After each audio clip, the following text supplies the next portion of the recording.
Today on Hotnewz, I'll tell you why some schools are trying to make you have class on Friday. This man takes criminal mastermind to the next level. I'll explain. That dog isn't in pain, he's singing.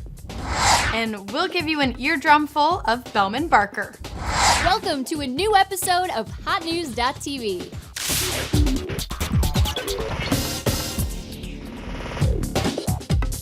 Here's a look at today's top stories. Prepare for even more pain at the pump. Some areas are already averaging more than $4 a gallon, and experts say it could still go higher. Finally, some good news for cyclone-devastated Myanmar. The government has agreed to let neighboring nations send medical personnel and an assessment team into the country. China literally came to a halt today. For 3 minutes, work and traffic stopped as millions bowed their heads. This began 3 days of national mourning for its earthquake victims. Public entertainment has been suspended, including the Olympic torch relay. 16,000 people were evacuated from a Tokyo suburb after a bomb from World War II was discovered next to a busy railway. Residents returned home safely after experts disarmed the bomb. In the U.S., the Democrats are still campaigning.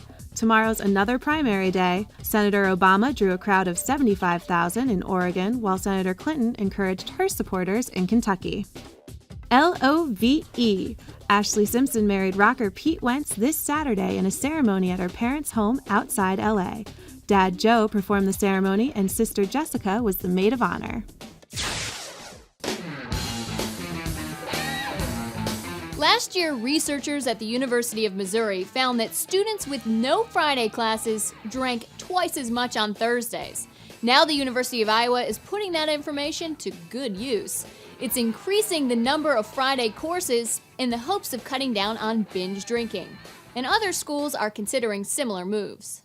Not many people outside the Washington, D.C. indie music scene have heard of Bellman Barker, but that may not be the case for long.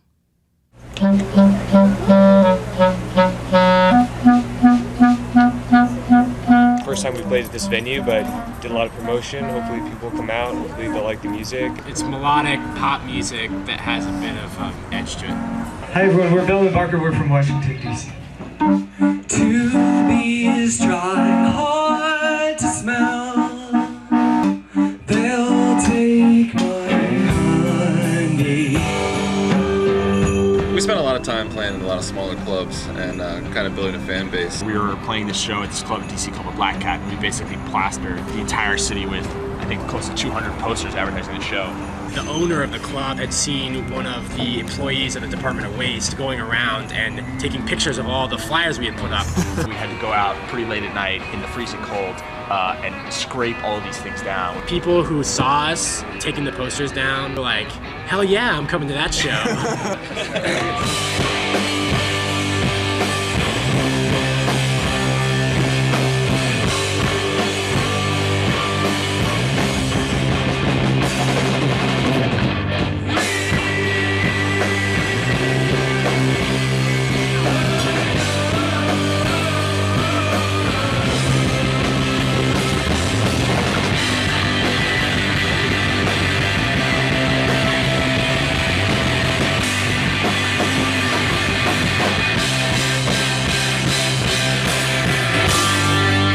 Check out Bellman Barker's MySpace page to hear more of their tunes. But don't come crying to me if you're still humming them days later. This is one of the simplest scholarships we've seen.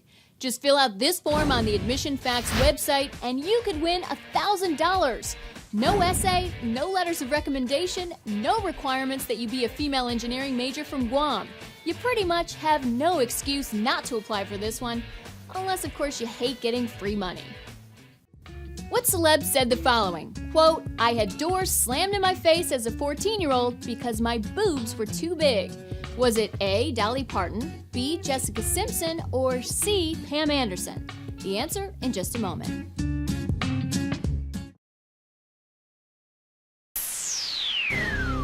So what celebrity said she had doors slammed in her face because her boobs were too big? The answer is B, Jessica Simpson. Simpson says she struggled early on as a Christian pop star because of her curves.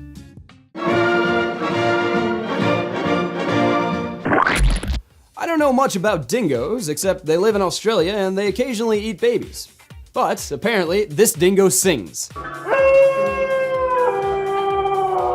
Sort of. This is all self-taught stuff. He did it because he wanted to do it. I didn't drag him up there and say, you're going to do it.